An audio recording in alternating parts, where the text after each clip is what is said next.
ریاستی حکومت نے کورونا کے معاملات میں بتدریج کمی کو دیکھتے ہوئے 1 فروری سے اسکولوں کے ساتھ تمام تعلیمی اداروں کو کھول دینے کا اعلان کیا۔ وزیر تعلیم کی سبیتا اندرا ریڈی نے اس سلسلے میں بیان دیتے ہوئے کہا کہ 1 فروری سے تمام تعلیمی ادارے کھول دیے جائیں گے جنہیں 30 جنوری تک کورونا کی وبا کے باعث تعطیلات دی گئی تھی۔ انہوں نے واضح کیا کہ تعلیمی اداروں میں کووڈ قواعد پر سختی کے ساتھ عمل آوری کی جائے گی۔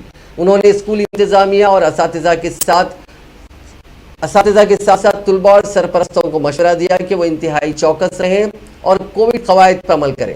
واضح ہے کہ حکومت نے کورونا کی تیسری لہر کے امکانات کے پیش نظر جنوری کے اوائل میں سنکرانتی کے تعطیلات کے ساتھ مزید چند دن تعطیلات میں اضافہ کرتے ہوئے ریاست بھر کے تمام تعلیمی اداروں کو 8 جنوری سے 16 جنوری تک تعطیلات دی تھی۔